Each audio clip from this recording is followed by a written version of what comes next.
Khandesh speed news, आवाज आम जनतेचा, आवाज आपल्या हक्काचा. अणेर उजव्या कालव्यात तातडीने पाणी सोडण्याची शेतकऱ्यासह किसान सभेची मागण्या मान्य न झाल्यास दिला आंदोलनाचा इशारा. शिरपूर तालुक्यातील अणेर उजव्या कालव्याच्या परिसरातील शेतकऱ्यांनी खरीप हंगामातील पिकांसाठी आवश्यक पाण्याची उपलब्धता सुनिश्चित करण्यासाठी कालव्यात तातडीने पाणी सोडण्याची मागणी केली आहे. या संदर्भात महाराष्ट्र राज्य किसान सभेच्या वतीने उपअभियंता अणेर कालवा उपविभाग शिरपूर यांना आज दिनांक 16 जून रोजी निवेदन देण्यात आले. निवेदनात नमूद करण्यात आले आहे की परिसरातील शेतकऱ्यांनी मोठ्या प्रमाणात कापूस पिकाची लागवड केली असून पिकांच्या वाढीसाठी पाण्याची आवश्यकता आहे. सध्या पावसाचे प्रमाण अपुरे असल्याने पिके धोक्यात येण्याची शक्यता निर्माण झाली आहे. त्यामुळे कालव्यातून तातडीने पाणी सोडून शेतकऱ्यांना दिलासा द्यावा अशी मागणी करण्यात आली आहे. दरम्यान प्रशासनाने याकडे गांभीर्याने लक्ष न दिल्यास उजव्या कालव्याच्या पाटावर आंदोलन छेडण्याचा इशाराही किसान सभेने दिला आहे.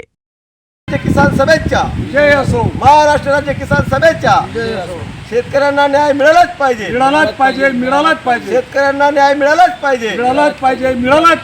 किसान सभेतर्फे शिरपूर तालुक्यातील करवण आणि अणेर धरणाचे पाणी शेतकऱ्यांना मिळावं यासाठी हे आंदोलन करून आपल्या या पाटबंधाऱ्याच्या कार्यालयाचे उपविभागीय अधिकारी दिलीप पाटील यांना निवेदन देण्यात आले. यामध्ये प्रमुख मागणी अशी आहे की या शिरपूर तालुक्यातले अणेर धरण व करवण धरणावर पाटबंधारा विभागाने कापूस लावण्याची परवानगी दिली.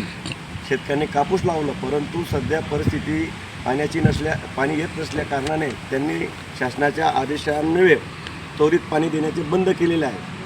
म्हणून या परिस्थितीमध्ये पाणी मिळायला पाहिजे म्हणून आजचे आंदोलन आहे. कारण की शेतकऱ्यांच्या कापूस पीक लावलं गेलेलं आहे, उतरून गेलेलं आहे, परंतु वातावरण एवढं तप्त आहे की 30-40 डिग्रीचे तापमान सध्या असताना जर त्या कापसाला पाणी नाही मिळालं तर कापूस असेल, मका असेल, हा शेतकऱ्यांच्या वाया जाणार आहे.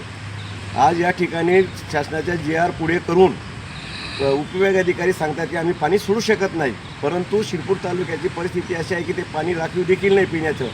आपले शिरपूर तालुक्याचे भाग्यविधाते आणि विकास पुरुष म्हणतात की शिरपूर पॅटर्न, शिरपूरमध्ये भरपूर पाणी आहे, मग ही परिस्थिती का ओढवलेली आहे आणि ते का चूक आहे, ते का झोपलेले आहेत. आम्ही या ठिकाणी एक प्रश्न उपस्थित केला की एप्रिल आणि मे महिन्यामध्ये शेतकऱ्यांना पाणी नसताना ते पाणी सोडलं का, तर साहेबांनी उत्तर दिलं की पाणी शेतकऱ्यांसाठी सोडलं होतं. एकदम साफ चुकीचं आहे. हे पाणी ह्या उद्योगधंद्यासाठी चारीद्वारे आणण्यात आलं आणि त्याचा साठा करण्यात आलेला आहे. म्हणजे ज्या वेळेला पाणी शेतकऱ्यांना पाहिजे नको त्यावेळेला दिलं नाही आणि आज शेतकऱ्यांना पाणी असताना तर दिलं जात नाही. जर या निवेदनाच्या माध्यमातून आम्ही किसान सभेने असं आवाहन केलं, जर पाणी नाही सोडलं तर आम्ही त्या अणेर धरणाचं कुलूप खोलल्याशिवाय राहणार नाही. कारण की शेतकऱ्यांचं हित हा महत्त्वाचं आहे. शेतकऱ्यांना यांनी पैसे घेऊन पाणी दिलेलं आहे म्हणून शेतकऱ्यांचा ग्राहक देखील आहे. जर या शेतकऱ्यांच्या कापसाच्या उत्पन्नाचे नुकसान झालं तर ते नुकसान भरपाईची केसेससुद्धा आम्ही पाटबंधारे विभागावर दाखल करणार आहोत.